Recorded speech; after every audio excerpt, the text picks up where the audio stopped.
আর আপনার মধ্যে কোনো লোভ ঘৃণা নেই। আপনি তো আমাদের কল্পনার থেকেও অনেক বেশি দিব্য।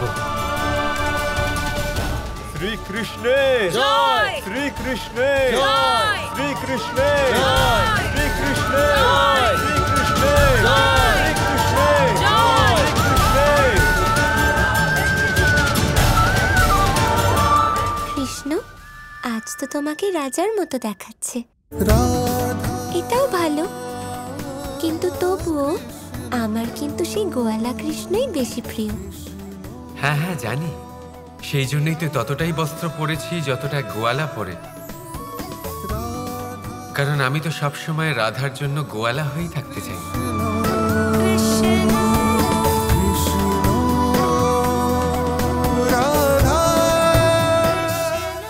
ক্ষমা করুন মহারাজ, ওই তাঁতি মারা গেছে। সমগ্র মথুরা কৃষ্ণের সঙ্গে আছে। প্রতিটি বার্গের মুখে কৃষ্ণের জয় জয়কার হচ্ছে।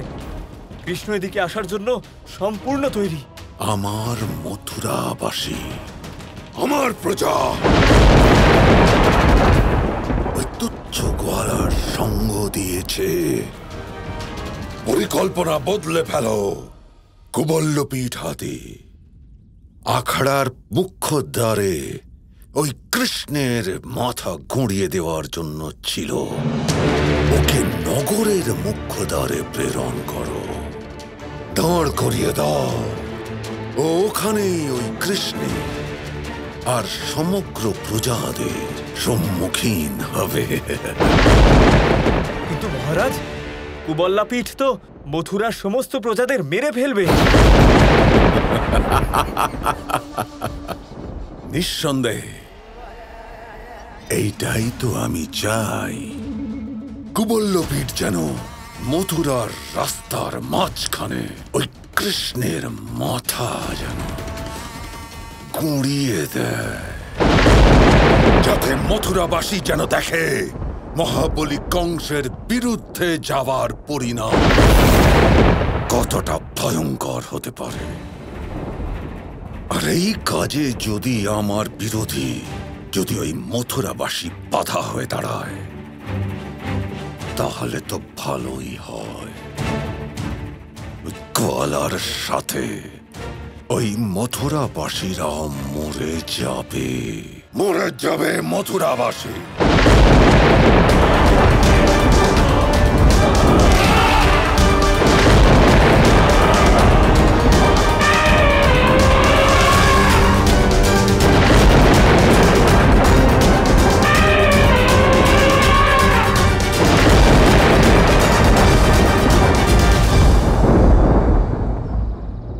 এবার থামলে কেন কুটিলা? তাড়াতাড়ি চলো, মহারাজ কংসকে অপেক্ষা করানো ঠিক হবে না।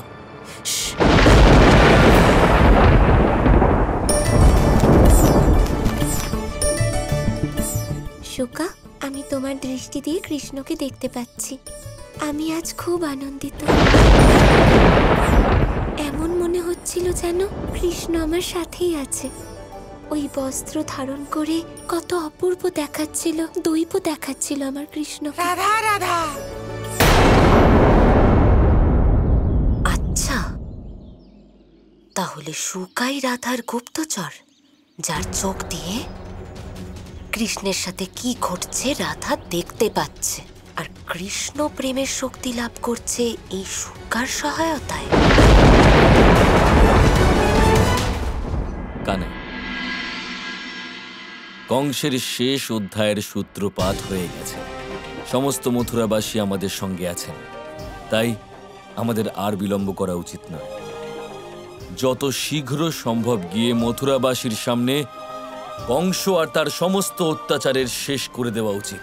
অবশ্যই দাদা, কিন্তু শুধুমাত্র আপনি আর আমি নয়, রাধাকেও কৃষ্ণকে সঙ্গ দিতে হবে। এই মহান কার্যে রাধাকে আমার সহায়তা করতেই হবে। কিন্তু রাধা তো এখান থেকে অনেক দূরে বর্ষণাতে আছে, ও কি করে কিছু করবে? রাধা কৃষ্ণের প্রেম বিরহ সংসারকে এটাই শেখায় যে প্রেম যদি শুদ্ধ হয় তাহলে কাছে বা দূরে থাকাতে এর উপরে কোনো প্রভাব পড়ে না। এই প্রেম কখনো কমে না, শুধুই বাড়তে থাকে। প্রেমিকের সকল কার্যে প্রেমিকার যোগদান তো অবশ্যই থাকে দাদা। আর এই যুদ্ধের শঙ্খনাদ রাধা বিনা অসম্পূর্ণ থাকবে দাদা।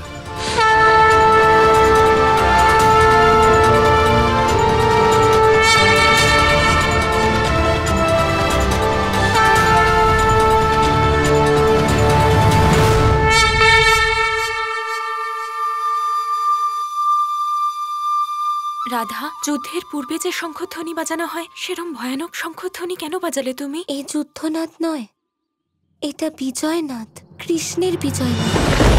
কারণ মথুরাতে যুদ্ধ শুরু হয়ে গেছে, আর শীঘ্রই কংসের বিনাশ হয়ে কৃষ্ণের জয় হতে চলেছে। তাই আজ সমস্ত বর্ষণাবাসীর সাথে আমি কৃষ্ণের বিজয় পূজন করব। এসব কি রাধা? যুদ্ধের পূর্বে শঙ্খনাদ বাজানো একজন যোদ্ধার কাজ, কোনো নারীর নয়। আর বিজয় পুজো একজন মহাপণ্ডিতের কাজ, তোমার নয়। তুমি একের পর এক মর্যাদার সীমা অতিক্রম করে যাচ্ছ। বাবা, আমি তো বললাম এটা যুদ্ধনাদ নয়, এটা বিজয়নাদ, কৃষ্ণের বিজয়নাদ। তাহলে কেন বাজাবো না বাবা? কৃষ্ণ আমার, আমাদের সমস্ত বর্ষণাবাসীর। আর এমনিতেও আমরা সমস্ত বর্ষণাবাসী প্রতিদিন একত্রে আরাধ্য দেবতার পুজো করি। আর যদি আজ আমি কৃষ্ণের জয়লাভের বাসনা নিয়ে পুজো করি, তাতে ক্ষতি কোথায়? তুমি যা পারো করো, কিন্তু আমি এর পক্ষে আর নেই।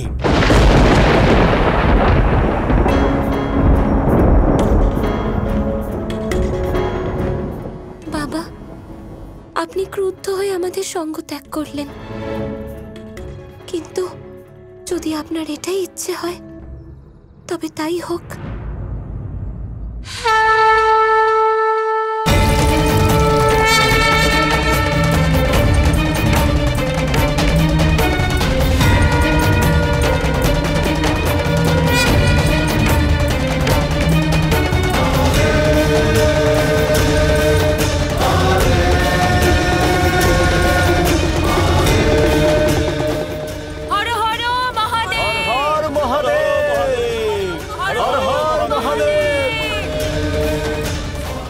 হর হর মহাদেব, হর হর মহাদেব, হর হর মহাদেব, হর হর মহাদেব।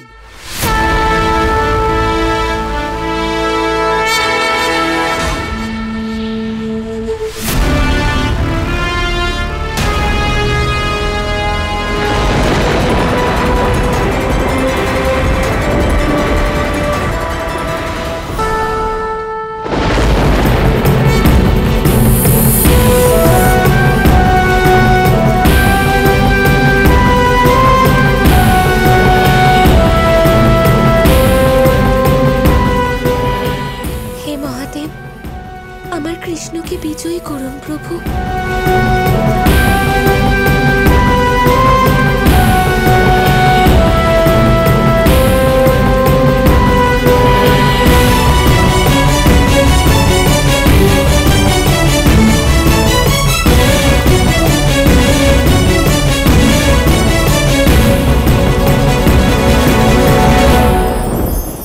সূর্যের তাপ এতটাই প্রখর হয় তা সমস্ত বনস্পতিকে শুষ্ক করে দেয়। পুকুর হোক, নদী হোক, সরোবর হোক, সমস্ত শুষ্ক হয়ে যায়। কিন্তু আপনি কখনো শুনেছেন সূর্যের তাপে সমুদ্র শুকিয়ে গেছে? এমন কখনোই হয় না। আর এর পেছনেই লুকিয়ে রয়েছে এক অমূল্য জীবনের শিক্ষা।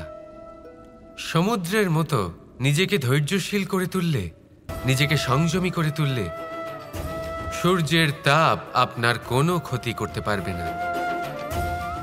আপনার অন্তর থেকে সেই তাপ বাষ্পায়িত হয়ে মেঘ তৈরি হয়ে সূর্যকে ঢেকে দেবে, আর তারপর হবে শুধু সাফল্যের বৃষ্টি।